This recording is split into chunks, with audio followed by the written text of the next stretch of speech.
Simbora, meu povo, para mais um vídeo aqui no meu canal, isso mesmo, tava sumido, mas voltamos, hein? Vídeo de vanguarda europeia na série Vanguardas Europeias e agora eu estou com a vanguarda o quê? Surrealista, meu povo, é uma das vanguardas que eu mais gosto. Ó, já comecei lá com o traçozinho e aquela pegada, né? Pintando, desenhando e falando. Ó, esqueci do nome da série, ó, de colocar. É isso aí, meu povo. A obra de hoje é a persistência da memória do nosso querido Salvador Dalí. Mas antes de falar um pouquinho dessa obra, meu povo, que vocês estão vendo pintar, o curso surrealismo começou em 1920, viu? Junto com um monte de vanguarda que a gente já viu nos vídeos aqui, ela foi uma das últimas a acontecer. Na verdade, a pegada do surrealismo, meu povo, era poeta, era de poesia. Vários poetas que trabalhava essa questão da fantasia, dos sonhos, da realidade meio distorcida. E aí a galera começou a abraçar e foi estendendo para outras linguagens, sem ser a poesia. Aí surge as nossas queridas pinturas surrealistas. Vamos lá, a primeira característica características pictóricas, ou seja, como é que a obra é pintada nas cores, na perspectiva, no volume, na composição dela, nas linhas, enfim, que sensações ela passa. Bom, o surrealismo, meu povo, diferente das outras vanguardas, ela é um pouco diferente. Por exemplo, a gente viu que no impressionismo, aliás, não que eu não fiz vídeo ainda do impressionismo, né? Vou fazer. Mas o impressionismo trabalhava com pinceladas soltas, né? O expressionismo trabalhava com um contorno muito vivo, deformação da figura, as cores irreais. O cubismo trabalhava com o quê? Chute aí. Lembra? Formas geométricas. O fauvismo trabalhava com as cores primárias. E o surrealismo, meu professor, né? Trabalha com o quê? Bom, na verdade não tem uma estética definida, padrão, eles não pensavam muito nisso. Exceto pela cor marrom e azul, que coincidentemente isso é uma observação minha. Eu não cheguei a ler nada sobre isso, mas observei que a cor azul e marrom são recorrentes nas obras surrealistas no geral, né? Certo? Mas isso é uma coisa minha, viu? Um achismo meu. Vá nessa não também, viu? Bom, o que eu posso perceber, que a gente percebe no surrealismo, que é de fato, alguns artistas vão trazer estilos próprios. Por exemplo, René Magritte já trabalha uma pegada mais clássica na composição, um volume bem colocado, como se fosse uma pintura clássica, mas a temática totalmente surrealista. Salvador Dalí também se aproxima muito disso, com volumes e perspectiva, o domínio clássico da pintura. Já Juan Miró, a gente vai ver que tem um estilo um pouco mais próximo do abstrato, com figuras oníricas, deformadas, contorno vivo, parecendo até que eram feitos por crianças. Frida Kahlo tem seu próprio estilo, Ismael Neri também mistura o cubismo com o surrealismo. Por quê, meu povo? Na verdade, a pegada do surrealismo é a temática, assim como o expressionismo, que a pegada era mais importante ao tema, o surrealismo também, porque quando você ouvir, pessoal, em prova de vestibular, em prova da escola que você vai fazer aí, sei lá, quando vier a palavra sonhos, subconsciente, mundo da fantasia, inconsciente, você já mata a questão logo. Opa! Surrealismo, com certeza, né? Assim como no cubismo, se você vê forma geométrica, você já sabe, né? Cores primárias vivas, provavelmente é fauvismo, né? Já a palavra que define surrealismo é sonhos, ok, pessoal? Isso é muito fácil de você lembrar. E já vamos para a característica temática, né? O mundo da imaginação, a imaginação soa livre, os artistas não se limitam à razão. Por isso, muitas figuras aparecem em ocasiões esquisitas, são figuras reais, desenhadas de forma real, porém em contextos completamente absurdos, né? Diferente do comum. A gente vai ver pessoas voando, no lugar da perna tem a cabeça, no lugar da cabeça tem a perna, tem pessoas olhando no reflexo no espelho e o reflexo está ao contrário. É um negócio estranho, retado, mas é muito interessante. Eu, pelo menos, gosto. A ideia é libertar o subconsciente, o inconsciente, né? E os sonhos, alguns artistas diziam que era a melhor forma de você acessar o subconsciente, né? Porque a gente tem memórias rasas, né, no dia a dia.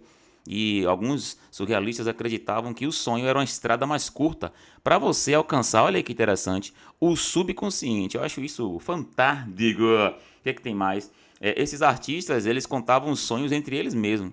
Eles se reuniam e aplicavam várias técnicas de estudo para poder ampliar mais o repertório surrealista. Tinha uns caras que faziam o seguinte, olha que interessante. Eles jogavam cola e areia aleatoriamente num papel ou na tela, seja lá o que for, no suporte. E aí a figura que formasse, eles fariam uma figura da realidade através desses traços que ficaram, velho. Isso é genial, até para quem é professor de artes aí, quer também fazer uma atividade interessante, aí fica a dica, né? Alguns também pegavam algum objeto qualquer da natureza ou do dia a dia e faziam botava um papel em cima e fazia uma pintura em cima, o papel era assim, a figura, o papel e o risco em cima, para ver que risco ia dar no papel, de acordo com a forma da figura, né? E aí a partir daí também criar os desenhos. Era bem interessante as técnicas que os surrealistas utilizavam, né? Vamos lá, o que tem mais? Ah, sim, não posso esquecer do nosso querido Sigmund Freud. Eles se inspiravam, os surrealistas se inspiravam muito na teoria da psicanálise de Sigmund Freud. Os pacientes de Sigmund Freud, eles usavam umas técnicas bem interessantes que o surrealismo também vai tentar, que é a hipnose. Tem histórias que contam que Salvador Dalí, ele para se inspirar, ele dormia segurando um pedaço de talher. Isso é uma história que eu vi num livro, numa coisa, não lembro se é verdade, mas é interessante para contar aqui mesmo. A gente gosta de fofoca.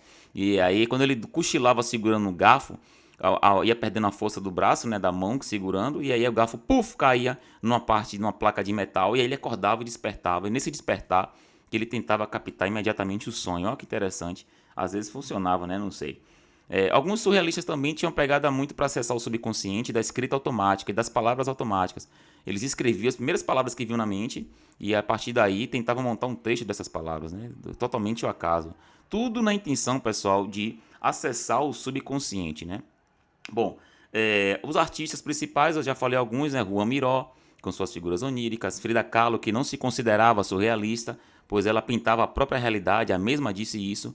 Consideravam ela surrealista pelo absurdo que as obras dela apresentavam, né? Uma realidade completamente dolorosa e diferente do normal, e ela dizia que não, meus queridos, é a minha realidade. Fique na sua, eu vou pintar, não sou surrealista. Olha que massa isso, né? Nós temos também nosso querido René Magritte, que é um dos principais do surrealismo. Ele costumava dizer que nas pinturas dele você não vai encontrar respostas, mas sim perguntas. Tem uma obra muito interessante dele, vou ver se bota no vídeo aí, não sei se vai passar, que é um cachimbo pintado, e ele diz na própria obra que é assim, ó, isto não é um cachimbo, né? E realmente, né, não é um cachimbo, é uma representação do cachimbo. Tem outras obras também, o Filho do Homem, que ele tem uma maçã no rosto, que é provavelmente um autorretrato, mas ele coloca uma maçã. Você não sabe se ele está segurando a maçã com a boca, se a maçã simplesmente passou e ficou o frame ali, né? Com a maçã na frente dele.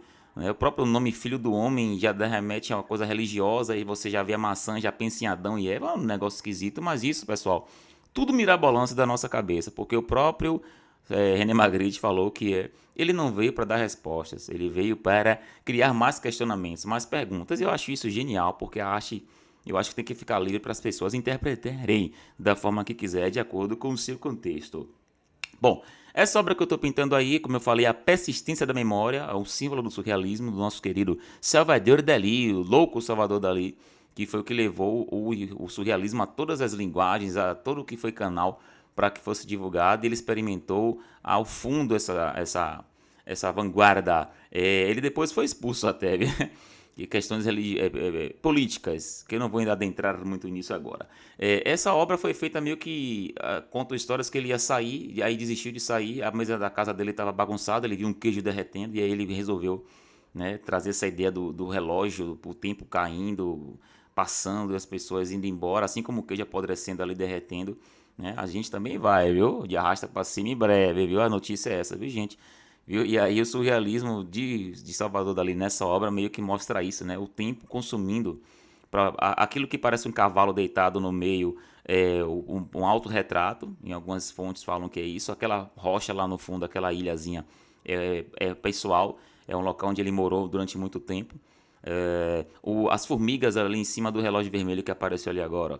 Ele odiava formigas, esses bichinhos, e ele representou, né, como se estivesse comendo ali o relógio, enfim, em cima do relógio.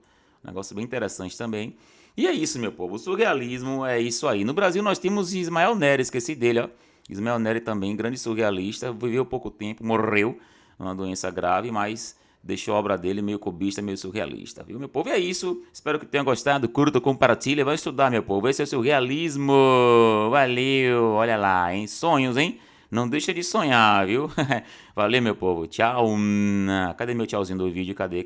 Ihu! É isso. Valeu.